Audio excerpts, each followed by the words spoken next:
હું તમને કહું છું, એક જીવનનો મારો એક પ્રસંગ કે જે આજ સુધી મેં ક્યારે ક્યાંય કોઈને કહ્યો નથી, કદાચ જાહેરમાં તો ક્યારે પણ મેં કીધો નથી. 2-3 સ્થાનનો અલગ ઘણા વર્ષોનો લાંબો એક પ્રસંગ છે. વર્ષો પહેલા હું ક્યાંક યુકેમાં હતો અને લગભગ 3-4 દિવસ સુધી હું રાતે સૂઈ જાઉં, મને એક રસ્તો દેખાય કે રસ્તામાં એક ગાડી જઈ રહી છે અને ખાલી રસ્તો દેખાય. મને સમજમાં ના આવે કે રસ્તો કેમ દેખાય છે અને ક્યાંનો છે, કઈ જગ્યા છે.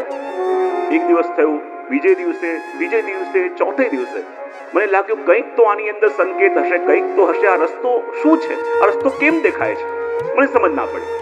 અને પછી એના પછી વર્ષો વીતી ગયા. એ દરમિયાન અનેક દેશોમાં જવાનું થયું અને જ્યાં જ્યાં દેશોમાં જઈએ ત્યારે મારી આંખો શોધતી હોય કે શું આ એ રસ્તો હશે, આ એ જ રસ્તો હશે, પણ ક્યાં એ રસ્તો મને દેખાય. પણ પછી જ્યારે હું પહેલી વાર જ્યારે યુએસમાં ગયો, પિતાશ્રી પણ હતા અને અમે બધા જોડે હતા, અને એ વખતે અમે સેન હોઝેથી LA જવાના હતા બાય કાર. તો ત્યાંના વૈષ્ણવે કહ્યું કે જે અહીંયાથી એક સિનિક રૂટ છે જેને રૂટ 1 કહેવાય. એ સિનિક રૂટ જે રૂટ 1 છે કે ત્યાંથી આપણે કાર લઈએ તો બહુ સિનિક રસ્તો છે અને બહુ સરસ છે. મેં કહ્યું ચાલો. તમે 8-10 જણ હતા તો એક વેન કરી હતી, એક વૈષ્ણવ ડ્રાઈવ કરતા હતા, હું આગળ હતો, પિતાશ્રી અમારા માતૃશ્રી બધા પાછળ હતા. અને ત્યાં ગાડી જતી હતી, હું જાગતો હતો, એ વૈષ્ણવ જાગતા હતા, સવારે વહેલા નીકળ્યા, બાકી બધા સૂઈ ગયા હતા. અને જ્યારે અમારી કાર જતી હતી, અચાનક મને એ રસ્તો ત્યાં દેખાયો અને એવું થવા લાગ્યું મને કે હવે કાર અહીંથી લેફ્ટ સાઈડ વળશે તો ત્યાં પર્વત હશે, એમાં પીળા રંગના ફૂલ હશે અને ગાડી વળે અને એ જ પીળા રંગના ફૂલ આવે. પછી મને આમ ખબર પડી જાય કે હવે જમણા ટાઈપ ટર્ન થશે, ત્યાં કેટલા ઘર હશે, ઘરમાંથી ઉપરથી ધુમાડો નીકળતો હશે, એ જ આવે. એમ કરતા કરતા 5 મિનિટ 10 મિનિટે ચાલ્યું અને એકદમ મને અંદરથી દ્રશ્ય દેખાયો કે હવે મારી પાસે જીવનના માત્ર 30 મિનિટ છે. જ્યાં 10:30 વાગ્યા છે ને 11 વાગશે એક વસ્તુ સાચી પડતી હતી, ત્યાં મારી કાર આગળ જશે અને સામેથી બીજી એક ટ્રક આવી રહી છે, એની સાથે એક્સિડન્ટ થશે અને એક્સિડન્ટમાં માત્ર મારું મૃત્યુ થશે.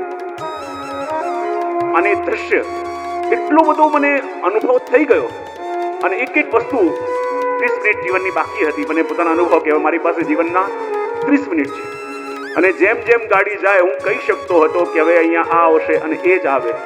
પછી હું કહી શકું કે ગાડી હવે આમ જશે, ત્યાં કેટલાક 4 લોકો ઊભા હશે, વાત કરતા હશે, એ દ્રશ્ય આવે. અને મને પ્રમાણ મળી ગયું કે હવે મારી પાસે એક વસ્તુ જ્યારે ઘટી રહી છે, જીવનના 30 જ મિનિટ મારી પાસે આવે છે. મેં કીધું, સમજમાં ના આવ્યું કે હવે હું શું કરું. મેં વિચાર કર્યો કે હજી બાળકો બધા અહીંયા હતા, મેં ફોન કરવાનો ટ્રાય કર્યો પણ ત્યાં નેટવર્ક એ રસ્તામાં નથી આવતું. તો મેં ફોન કરવાનો ટ્રાય કર્યો, ફોન પણ ન વાત થાય.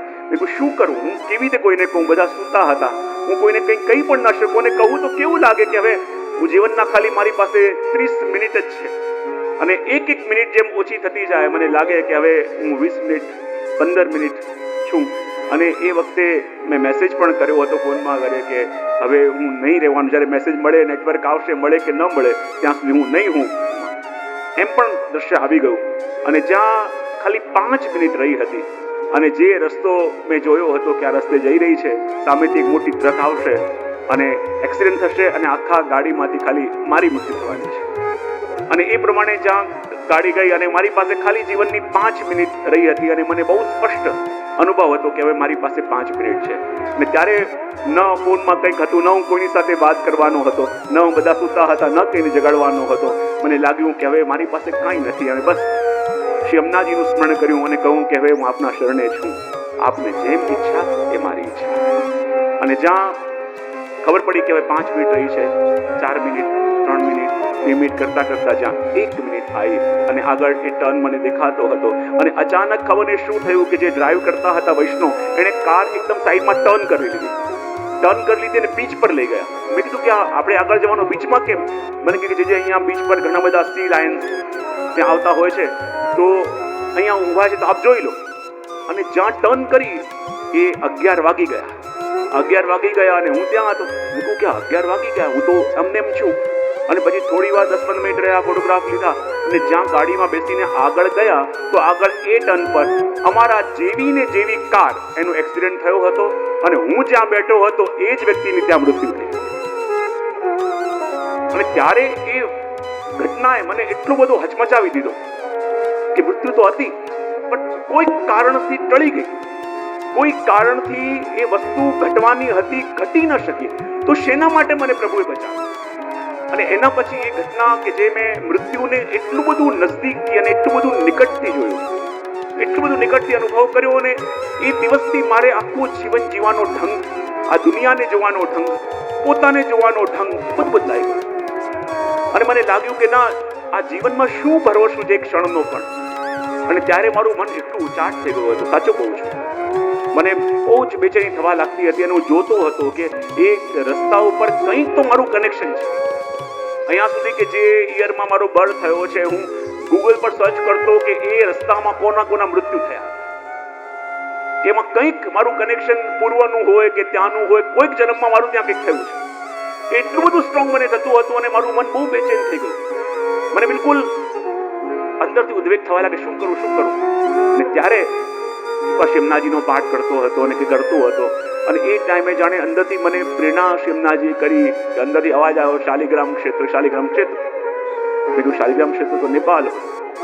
અને પછી મને અંદરથી અવાજ આવ્યો તો મેં કહ્યું કે કંઈક પ્રેરણા છે, કંઈક મારા મનનો જે ઉદ્વેગ છે, જે કેટલા બધા પ્રશ્નો મારા અંદર જાગી રહ્યા છે, મારે એનો ઉત્તર મેળવવો છે. અને ઉત્તર નહીં મળે, મને મનમાં શાંતિ નહીં મળે. અને એ વખતે મારે ખાલી એ જાણવું હતું કે મારું પૂર્વમાં શું હતું, હું ક્યાં હતો, અને એ રસ્તા સાથે મારું શું કનેક્શન છે. મને એ સ્વપ્નમાં આવ્યું, એ જ રસ્તામાં ગયો, અને આ જ અનુભવ મને ત્યાં જ થયો. ને જ્યારે એ વસ્તુ ત્યાં થવા લાગી, ત્યારે પછી મારે નેપાલ જવાનું થયું. અને નેપાલ જ્યારે હું ગયો ને, તો પહેલા કાઠમંડુ ગયો. એથી પહેલા મેં સર્ચ કર્યું કે ત્યાં જોવાલાયકમાં શું છે.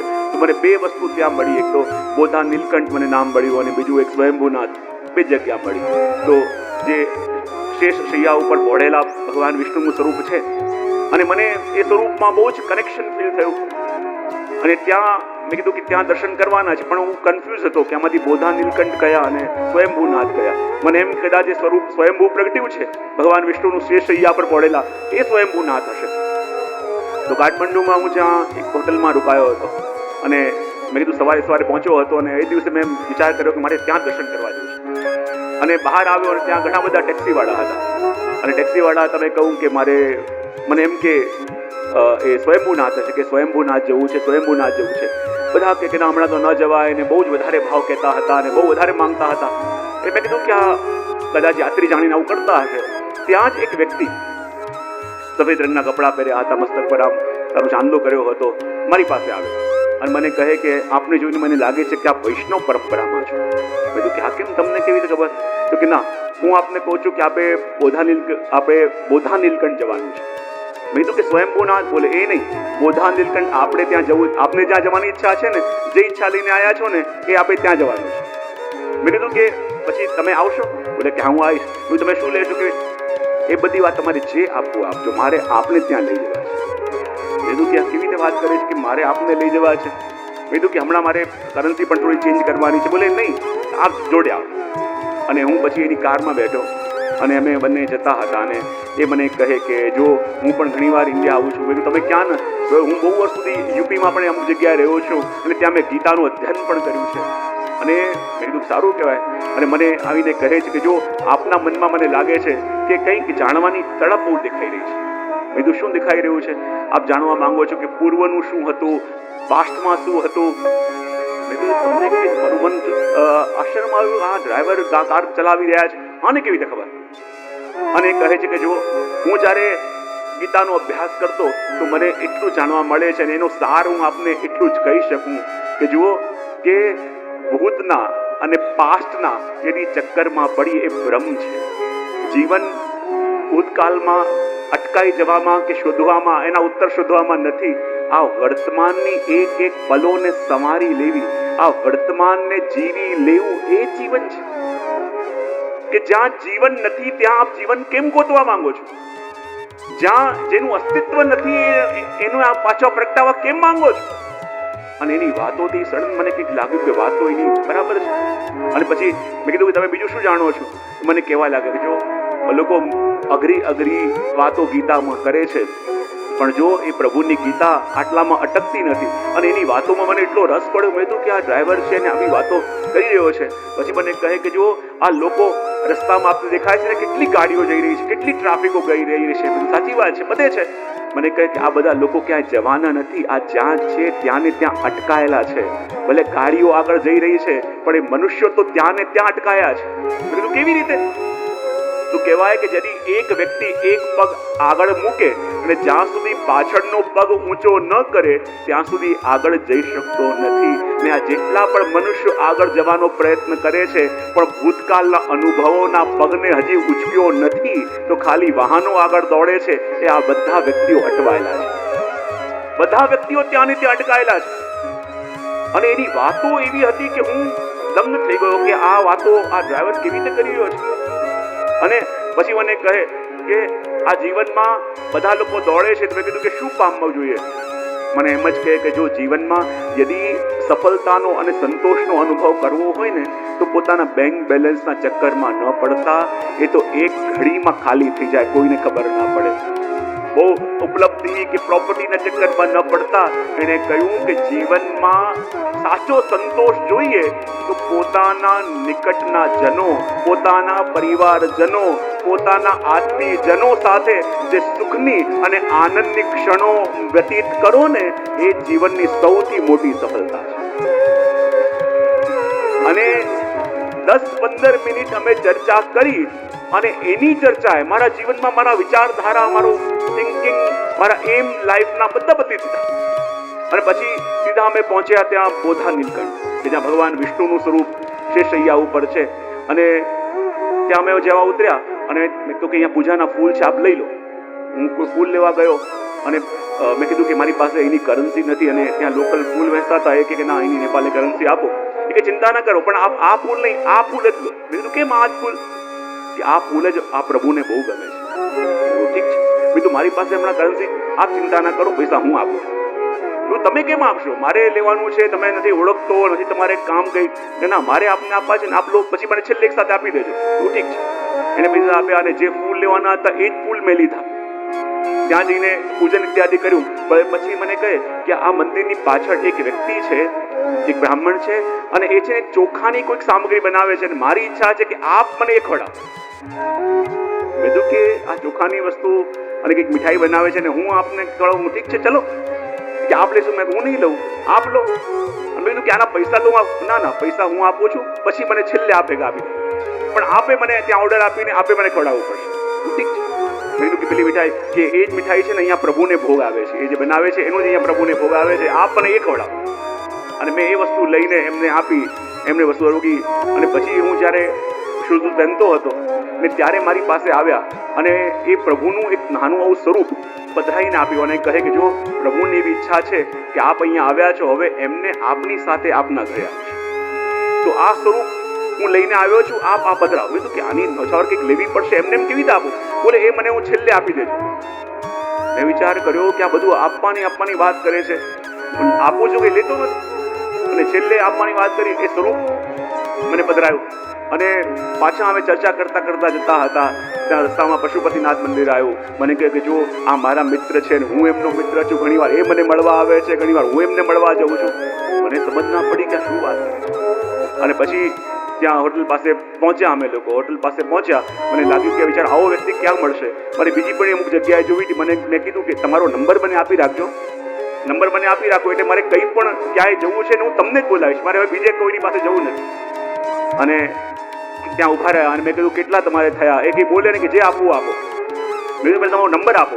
જ્યાં હોટેલ પાસે ગાડી ઊભી રહી, એમને મને કંઈક નંબર કંઈક લખીને કાગળમાં આપ્યું. મેં કીધું તમે ઉભા રહો, રિસેપ્શનમાં જઈને ચેન્જ કરાવીને તમને આટલા વાગે તમે મને આપ્યા છે તો હું આપું.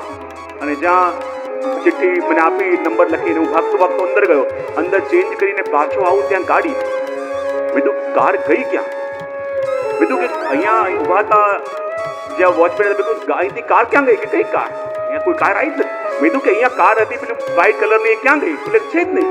ત્યારે મને યાદ આવ્યું કે એને નંબર લખીને મને આપ્યો છે, અને નંબરમાંથી એને ફોન કરીને બોલાવો. અને જ્યાં ચિઠ્ઠી ખોલી તેમાં ખાલી લખ્યું હતું KRISHNA.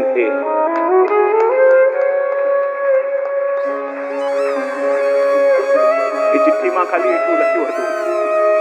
હું ક્યારે એવું કંઈ દાવો નથી કરતો કે કહેતો નથી કે હોઈ શકે એનું નામ પણ હોઈ શકે કદાચ એને નહીં લેવા હોય, ચાલ્યા પણ ગયા હોય, પણ એ ઘડી જે અનુભવ મને થયો છે અને જે અનુભૂતિ એ દિવસે પ્રભુએ કરાઈ છે, અને એકવાર લાગ્યું કે આ નામ પ્રભુનું છે, આનું શું કરું, કોઈને બતાવું, ક્યાંક લઈ જાઉં, પણ એ જ ઘડી વિચાર આવ્યો કે આ બુદ્ધિને બગડતા વાર ન લાગે. કદાચ આ લઈને હું પોતાની પ્રસિદ્ધિ માટે કે કંઈ ન કરી બેસું, એટલા માટે મેં કંઈ ના કર્યું. જલમાં ગોળીને એ જે હસ્તાક્ષર હતા મારી અંદર ઉતારી દીધા કે નામ સદા માટે હૃદયમાં સ્થિર થઈ જાય. પણ એ વખતે જે ઉદ્વેગમાં, જે મનની ચિંતાઓમાં હું ગયો હતો, ત્યાં અનુભવ કરાયો કે યદિ પોતાને જાણવાની તમન્ના થાય તો આજે પણ પ્રભુ આપણા સારથી બનવા માટે તૈયાર છે, પછી રથ હોય કે ગાડી હોય. અને એ ઘડીએ મારા મુખમાંથી પણ નીકળ્યું હતું કે ભક્તા વિલાસા સરિતા અનુસાર.